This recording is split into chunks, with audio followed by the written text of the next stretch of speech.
Hey guys, Derek from 4Runner Lifestyle. Today we're going to show you how to properly install one of the brand new black hood scoops for Toyota 4Runner.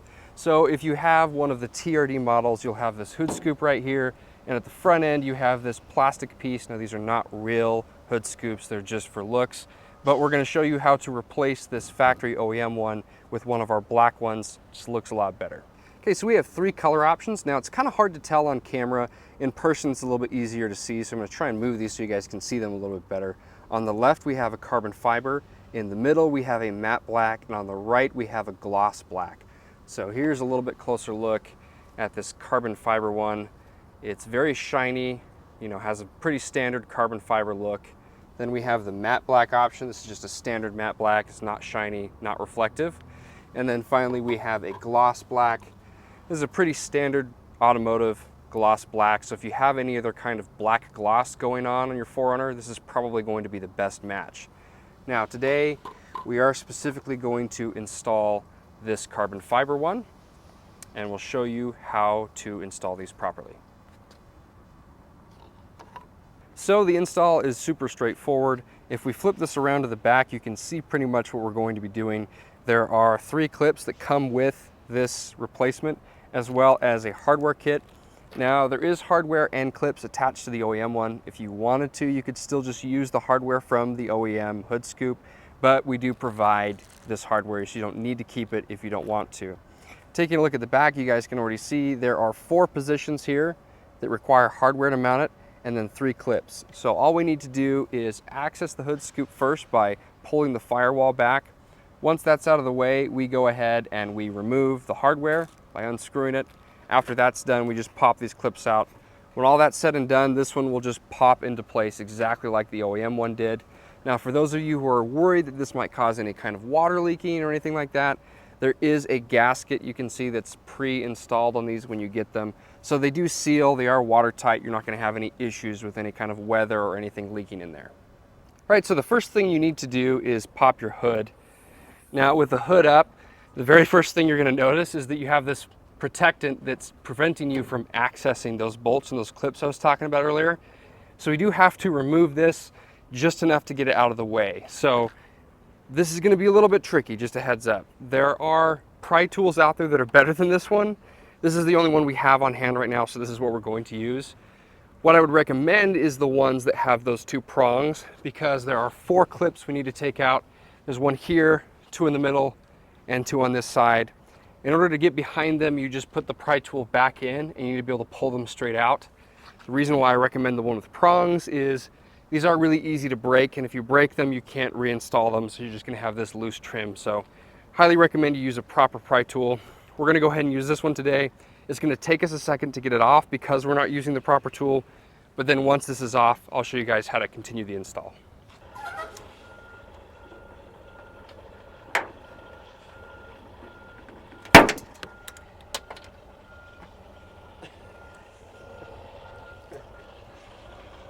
So we did get the first clip out. These things tend to fly, and we actually lost it behind the battery, so we're going to try and recover it. But this is the basic idea. When you take the clip out, you can fold this down and get it out of the way. You don't have to take out all 4 of the clips that I showed you. What we're going to do is take out this one and the middle 2 and leave the corner one, just because I don't want to have to pull it out and put it back in. It is easier though if you take out all 4. So with those 4 clips removed, you should just be able to bend this trim back. Now you can actually access the area that we need to remove the bolts and clips from. So there are 3 clips in the middle. There's going to be 2 blue ones and an orange one. And then there are 4 bolts that are holding this thing in. And in order to remove those, we are going to need a 10mm socket or a wrench, doesn't really matter which, and then a pair of needle nose pliers. Now these needle nose pliers are going to be used to actually pinch the clips and push them out. There's a couple of them that are back in there instead of a metal hole. So in order to reach them, you want the skinniest pair of needle nose pliers you can get.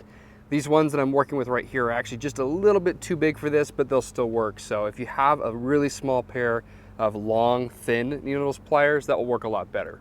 So taking a closer look here, what we're actually going to be removing, you can see there's one of these bolts right here we have to undo, one right there, one right here, and another one we've already taken off right there just to confirm it is a 10mm socket. Then here are those 3 clips I was talking about. So to remove the clips, what you're going to do is take your needle nose pliers and you're just going to pinch those two little tabs you can see that are holding it in place and then push forward. You'll want to do that after these have been removed, so the whole thing is just able to pop out with the clips. So we're going to start by removing these. This is where I was talking about having a thin pair of needle nose pliers. This metal frame right here prevents you from reaching in there very far because of how wide that hole is. So these needle nose pliers are not ideal for this. If you have longer, skinnier ones, you'll be able to reach in there a lot better. But basically you just put these in, pinch the tab, push them out. So we're gonna go ahead now and remove these bolts. Go ahead and take our 10mm socket and we're just going to quickly remove these little bolts. Once these are loose, I'm just gonna undo them by hand. Careful not to drop these because if they fall back behind this liner, it's really hard to recover them. Partly why I like to do the last part by hand so I can just make sure I've got it pinched, it doesn't fall. And again, you don't need to keep these because it does come with replacement hardware, but we just don't want them to fall back there because then that'll make a rattling noise or you don't know exactly where they are. So this next part can be a little bit hard just depending on how long this has been in here and what kind of needle nose pliers you're using. I like to start by just getting this orange one, so I'm just going to pinch these two tabs and push them in. You'll kind of start to see that the whole hood scoop is starting to pop forward now. Once that's out, you should be able to see it's kind of popping out. If we were to shut the hood, you'll actually see the hood scoop starting to separate at the front. From there, I'm just going to kind of start making sure that these are loose. So we're good there, those are loose, it's ready to come out. Now we need to pop out these two blue ones. And again, this is what I'm talking about where you need those thin pliers. Now you can't remove this metal piece or else that would be the ideal way to do it, but this is a part of your actual hood.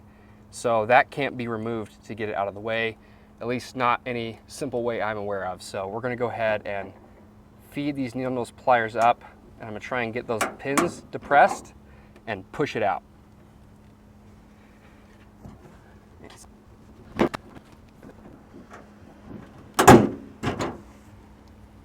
So if you're having trouble with those clips, you can use your replacement as a reference because these are identical.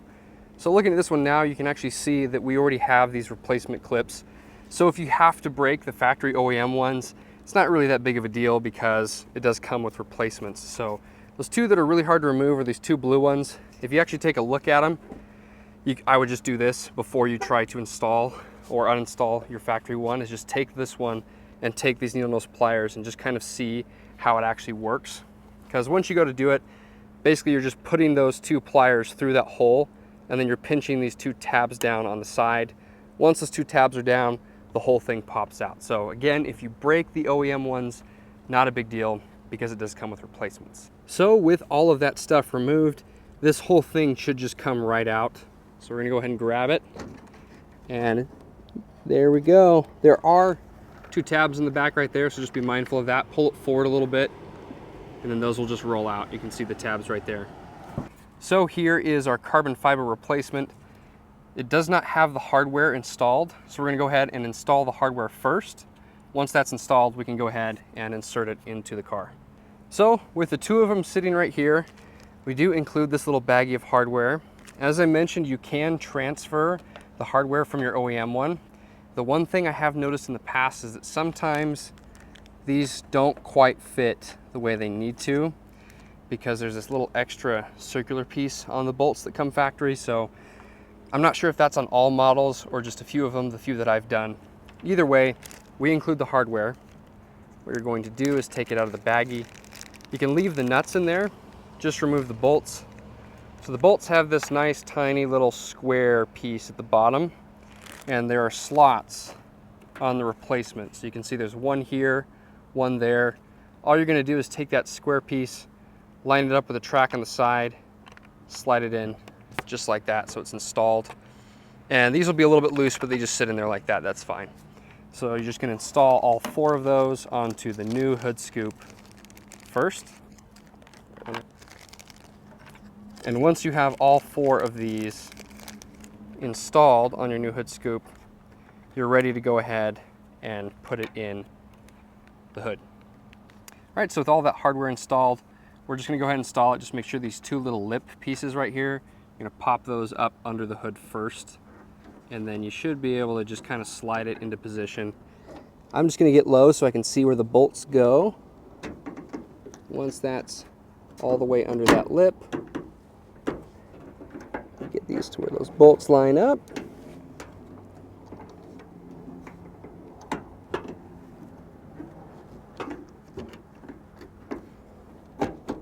There we go. So once those are all lined up, all the bolts are in the proper holes, everything should be good. So now you're gonna actually feel those clips pop into place. I'm gonna go ahead and apply some pressure. You should be able to get those clips to pop right in.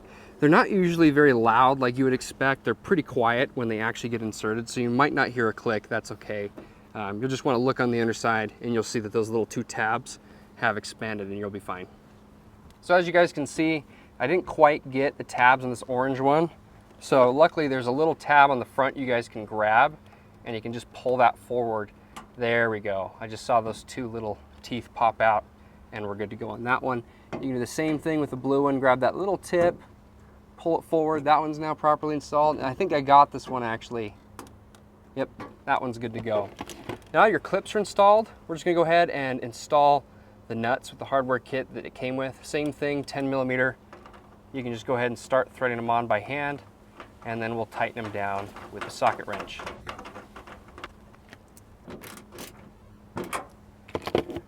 Now, a good thing to note, I would tighten these down with a socket wrench just to make sure that that gasket is properly sealing.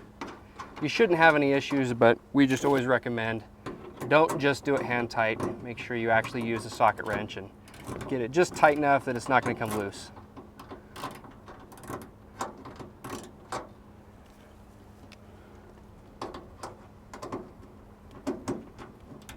And then just kind of tug on it, make sure it's not loose.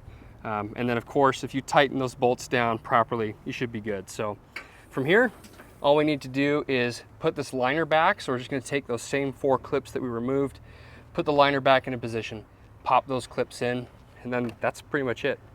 All right, with that, entire install is completed. So pretty straightforward, somewhat easy install. Sometimes those blue clips can be a little bit of a pain. Again, it's not a big deal if you have to break the OEM ones because our replacements do come with new ones.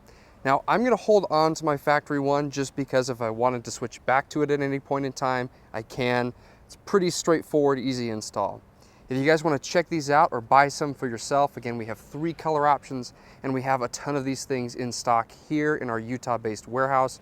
We're located in Orem, Utah, and we ship things out right away. So if you guys wanna check them out, there will be a link in the description below. Thank you guys so much for watching.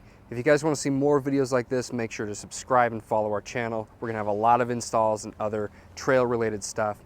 We are a massive 4Runner supply store, so we have pretty much everything for Toyota 4Runner. So if you're looking for camping gear or just mods, that's what we specialize in. You guys can also check us out on Instagram at 4Runner Lifestyle. So if you guys want to subscribe, we really appreciate it. Other than that, we'll see you guys out on the trails.